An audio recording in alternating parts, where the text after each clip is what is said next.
Hey guys, what's up? My name is Ben, and today I am gonna do another story time with Ben for you. This is a story that I wrote a little while ago. I haven't had time to record in a little while, so I am taking advantage now. You guys seem to like the first story time pretty decently, so I figured I would go ahead and do another one.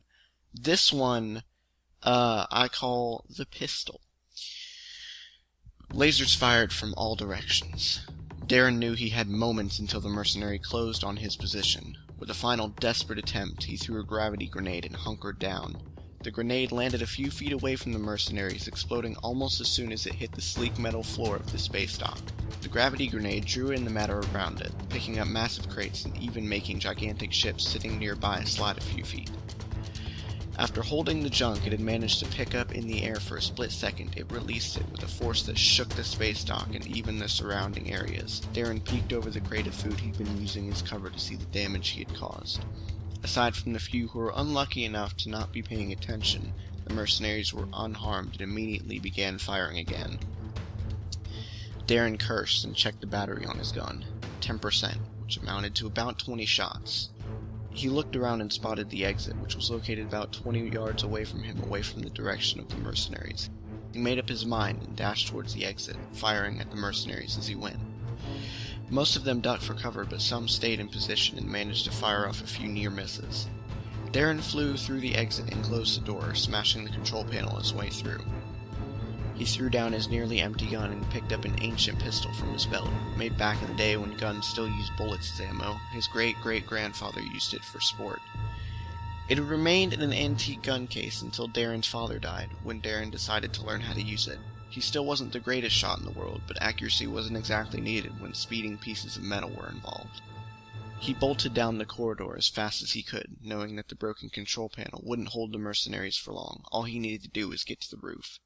He spotted an elevator a bit farther down the hallway and breathed a sigh of relief. He slid into it and hit the button for the roof. When the door closed, he slumped down against the wall. It wasn't much longer until the elevator began to slow down. He looked up at the elevator display and panicked. The mercenaries must have gained control of the elevator. He looked up, hoping to find a hatch on the roof like he'd seen in the movies, but no such luck. He slumped down even further, resigning himself to his fate. He looked down at the pistol in his hand and a tear dropped from his eye. What would his father think of what he'd gotten himself into? All he was doing was trying to help. He steeled his gaze. No, he wouldn't give up this easily. He checked to make sure the pistol was loaded and stood up. He took a small card out of his pocket, the thing he'd been working so hard to protect, and slid it into his personal assistant. He punched in a few commands and dropped the PA to the floor. The doors opened and there stood about 10 of the mercenaries that had been chasing him. He shot into the group, killing a few of them, but was gunned down by the mercenaries.